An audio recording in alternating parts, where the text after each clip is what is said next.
use their program where you input your information and it creates a little resume for you, which is perfectly good.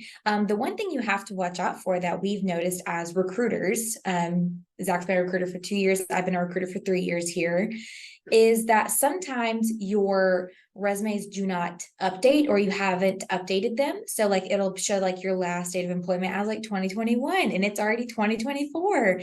So you always want to go in and make sure that your resumes are up to date on the job boards that you're using.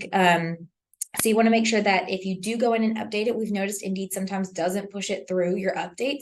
So you always want to go and check that after you've saved your updates that they've actually come through, is what I would suggest. So that way you already have all of that there up to date. Make sure that you're updating your start and end dates with like the month, year, because that's what staffing agencies need to show the clients all of your experience. Yes. And then adding on to that on your resume, you want to be sure you have your schooling on there, right? Your highest level of education, very important. So even if it is just a high school diploma, right? You can put that on there, something for us to work with. This is typically what the facilities want to see as well. A lot of the times they do ask for school verification, right? So they may ask for high school diploma or a college degree, depending, right? Also highly important, say if you're CNA, LPN, or whomever, the institution as to where you may have got your licensing or certification from, just the name of that facility. And if you can guesstimate the month and the year, that's great. We know sometimes it's like, oh, I got mine back in 1998. It's been a while. I can't remember. Completely understand that. Just give me something to work with and we can kind of go from there. Can definitely help that as well. Perfect. Yeah, I know we definitely have several clients that are always coming back and asking for that information. So it's always nice when we have it up front and we don't, end up having to text you 48 different times for all these different things we need on resumes. And one big thing that we've actually gotten back from our clients who have actually, kicked back resumes asking further questions is about gaps in a resume. So we know, of course, on contract, you're going to work, for 6 months and then take 2 months off, be with your family, go do other things, and then get back on contract, perfectly acceptable. That's what you do it for. But when we are submitting over to clients, they will come through and they'll ask, what was this gap? Why didn't they work for this amount of months? Which is perfectly fine. They just want to know like what you were doing. So sometimes like we'll come back and be like, hey, what did you do for these 2 to 3 months? And if you just want to say, oh, I was on a break with my family, perfectly fine. We'll put that on there. If you want to say, maybe you were sick, you got injured, things like that, that's what we'll put on there. They just want to know, what was going on during that time, make sure everything's good and just kind of show like complete throughout your resume, what's been happening. Yeah, definitely. That's highly important, from the little to the small. It doesn't matter if you took a break, family thing, whatever it may be, they just want to see that. That kind of ties into, keeping your resume up to date, but as well as the dates of your employment being correct. Yes. That's highly important. A lot of the times the resume not update, like we said before, with Indeed. So it may show that you're working at 2 different jobs at the same time. You're on one contract in Hawaii and another one in Washington, D.C. Yes. Somehow at the same time. Obviously that can't be happening. I don't know if you're flying back and forth every other day, but probably not happening. And the client will come back to us and be like, hey, I noticed that your person was somehow in Wyoming and California at the same time. You want to tell me a little bit more about that? So that's important because sometimes it slips our minds when we're going through it. We're looking through and formatting like 10, 20 resumes a day. All of it starts blending it together. So like the easier you can make it on the people who are going to be working on your resume, the better, the sooner that you can start your next position. Yeah, no, for sure. Like definitely on that point too, when we had that kickback. So if you happen to be, working in like different locations at the same time, definitely put if it's doing like PRN per diem. So that way we know and we can add that on there because they do understand, you work in contract here, but maybe picking up per diem here. So they do understand how you can be doing that at the same time, but they do kind of check out to make sure it's like in the same area. So if you're saying you're working PRN 3 states over, they're going to ask us how that's possible. So it's just kind of like, putting those explanations on there so we can work with that and kind of being prepared for your recruiter to come and ask you those questions and kind of having an answer planned out or how we need to, best do your resume for the clients. One thing also is for resumes that we submit to our clients, we do not put staffing agencies on there, because what the client wants to see is where you worked. What types of facilities do you have experience in? So that's what they want from us. So when you put that you work for Medical Edge Recruitment on there, we, of course, will know where you worked, but if other agencies are on there, we'll come through and we'll ask you, hey, what facilities did you work at for them and when? So that way we can go through and put them out there. Because, sometimes you'll work for an agency for 3 years, but it'll be at 3 different facilities. So we will go in and we will include, like, when you worked there, what facility, so they can see how long you worked at a certain facility, what type it was, because it could be, acute care, long-term care, home health, those different things. So that way they can know if you have the most recent experience in what we're submitting you to. Yes, that's going to be highly important. That's really how they can tell that experience, right? Just besides the job description, and what we're displaying them whenever we're submitting you over, that's very important. And then another thing to note that a lot of our clients, I can't really speak for other agencies, right? But pretty much a lot of these facilities are partnered the same and use kind of the same agencies. So I would assume it's pretty standard across the board, right? They're typically looking for a minimum of 1 to 2 years experience within your specific field that you're trying to go to. For example, if you're trying to do med surge or psych or whatever may have you, right?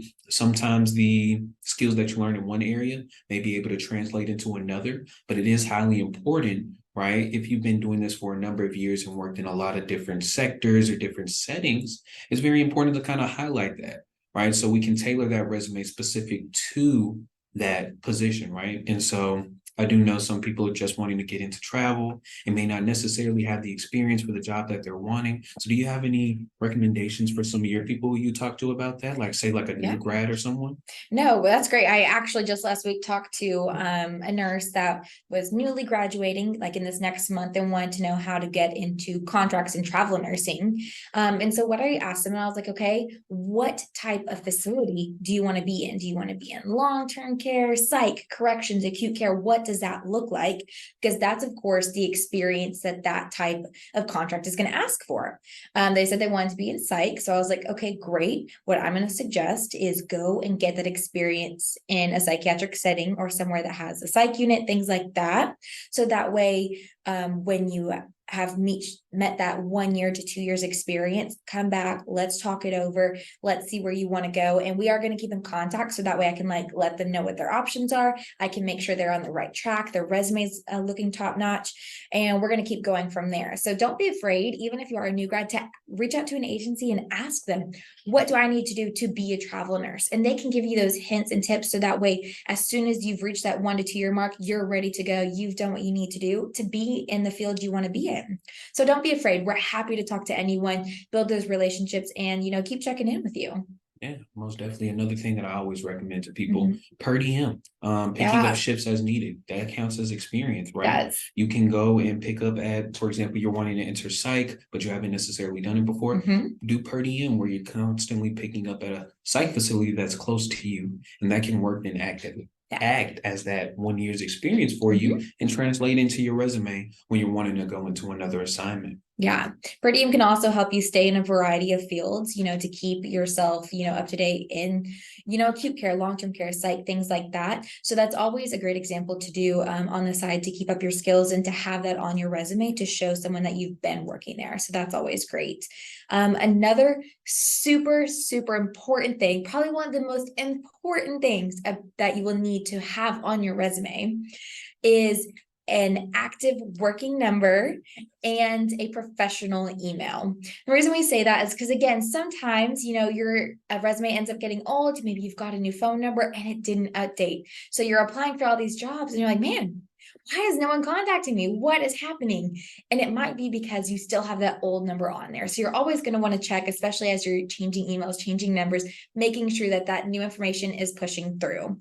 And you want to make sure that you have that on there as well, because it's so much easier for a recruiter to reach out through your email or through your phone number than it is like through Indeed, through LinkedIn, just because, you're obviously checking your phone a lot more often than you are those job boards, and it gives you a much faster response that you're looking for.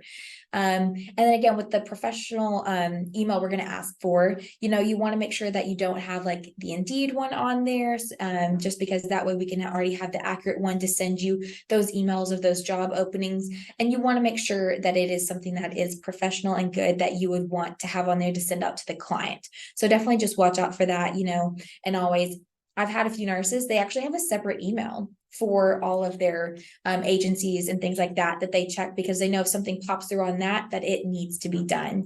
So, if you always want to have that as well, that's always something you can do.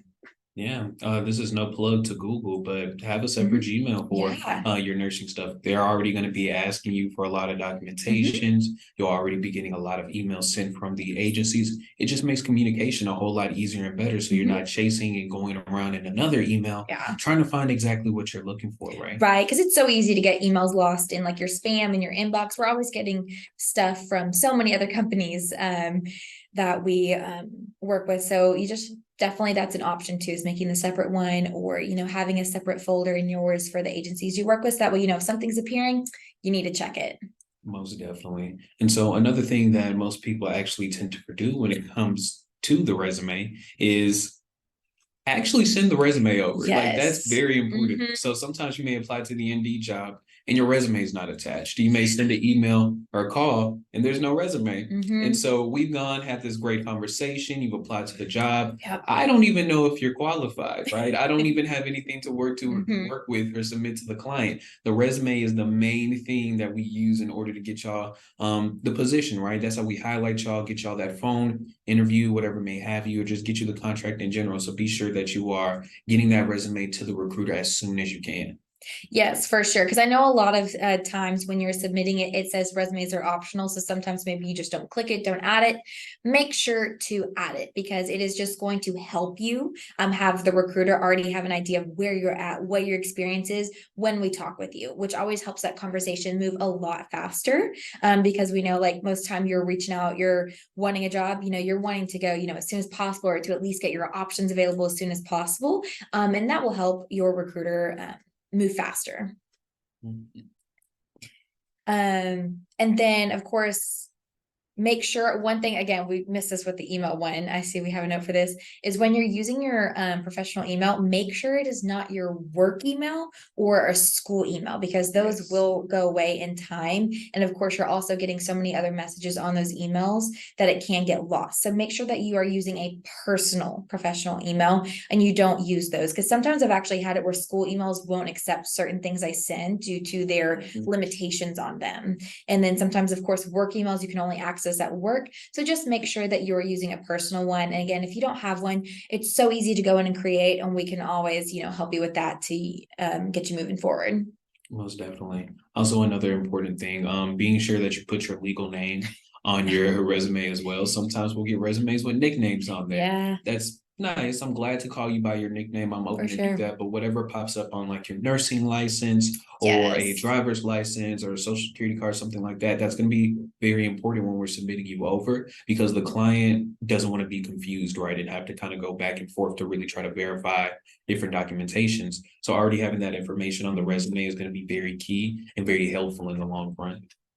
Yes. And then something else to add on your resumes is your list of certifications and skills that you have. So you want to make sure that you have, of course, like your CNA LPN license, what state that's in, especially if it is for your LPNs and RNs, if it's a multi-state license. It's actually always helpful to tell the recruiter where you got that from, because when we look it up on Nurses, it asks you what state you got it in, and that's how we find it. So it's always helpful to add that for your recruiter, just to help them find that quicker. For CNAs, how many different licenses you have? Do you have your BLS CPR? Do you have, any other different certifications that you would need for that role, especially come acute care? Because I know a lot of different levels have different requirements. What skill sets do you have? Because that always helps you stand out in front of others. That's what we'll include on the resume to help tailor you for what we're submitting you to. Yeah. Most definitely. So I think that's most of the points that we wanted to go ahead and address and go through that. I see we have some questions in the chat.